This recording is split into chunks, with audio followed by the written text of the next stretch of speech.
தேவனுக்கு மகிமையாக கடந்த 16ஆம் தேதி தேவனுக்கு யெகோவா மூலமாக சித்தூர் பகுதிகளிலே 2 நாள் ஊழியமும், கர்நாடகா மாநிலம் கோலார் டிஸ்ட்ரிக்டில் சில கிராமங்களிலே 2 நாள் ஊழியமும், குறைந்த ஒரு 5 நாள் ஊழியங்கள் செய்வதற்கு கர்த்தராகிய தேவன் எங்களை முன்குறித்தார்.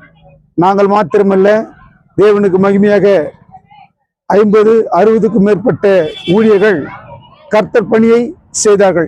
இந்த பணியை செய்து கொடுப்பதற்கு தேவனுடைய மகிமையை நாங்கள் பார்க்கும் பொழுது, இந்த எப்சிபா ஆராதனை ஸ்தலம் இந்த பகுதியில் நாங்கள் தங்கி தேவனுடைய நாமத்தை கனப்படுத்தும், தேவனுடைய நாமத்தை மகிமைப்படுத்தும் கர்த்தராகி தேவன் எங்களுக்கு உதவி செய்தார். எல்லாவற்றையும் நேர்த்தியான முறையில் பூர்த்தியான ஆசீர்வாதத்தை கொடுத்தவர் கர்த்தராகிய தேவன். அவருக்கு தான் எல்லா மகிமையும்.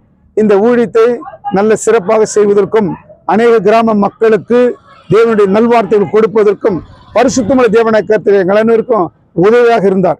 எல்லாமே தேவன் தான் செய்தார், எல்லாவும் கர்த்தர் தான் செய்தார். எல்லா மகிமையும் எல்லா கணமும் கர்த்தருக்கே உரியது.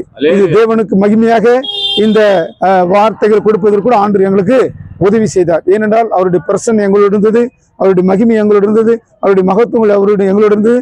சில நேரங்களிலே சில உபத்திரவங்கள் வந்தாலும் கூட கர்த்தராகிய தேவன் எங்களுக்கு அதிலிருந்து ஒரு விடுதலை தேவன் கொடுத்தார்.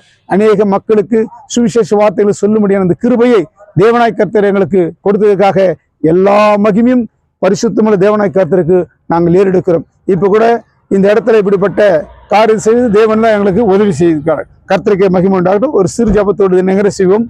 அன்பும் இரக்கம் இருந்த எங்கள் ஆண்டவராய் கர்த்தாவே, இந்த மாலை வேளைக்காக நன்றி. உங்களுடைய இரக்கத்தினால் இந்த ஊழியத்தை செய்து முடித்து போகிற எங்களோடு தேவ பிரசன்னம் வரும்படியாக, அந்த வாகனத்துக்குள்ள தேவனுடைய தயவு இருக்கும்படியாக, தேவ வல்லமை தேவ மகிமை இருக்கும்படியாக, தேவனுடைய மகத்துவம் இருக்கும்படியாக நாங்கள் கெஞ்சி மன்றாடி கேட்டுள்ளோம். எல்லாவற்றையும் காக்கிறவர், எல்லாவற்றையும் மீட்கிறவர் நீரை நாங்கள் அறிந்திருக்கிறோம் கர்த்தாவே. ஆண்டே யோவான் எழுதின சுவிசேஷம் 14:6 பிறகு, நானே வழியும் நானே சத்தியம் நானே ஜீவனமாய் இருக்கிறேன், என்னை இல்லாமல் ஒரு பிதாவிடத்தில் வர என்ற வார்த்தை நீதான் எங்களுக்கு வழியாய் வரும்படியாக கேட்டுக்கொள்கிறேன். பெரிய காரியங்களை செய்யும் ஆசீர்வதியும் கர்த்தராகிய இயேசு கிறிஸ்து நல்லாமத்தில் எடுக்கிறோம் எங்கள் இரக்கமுள்ள பரலோகத்தின் பரமபிதாவே. ஆமென் ஆமென்.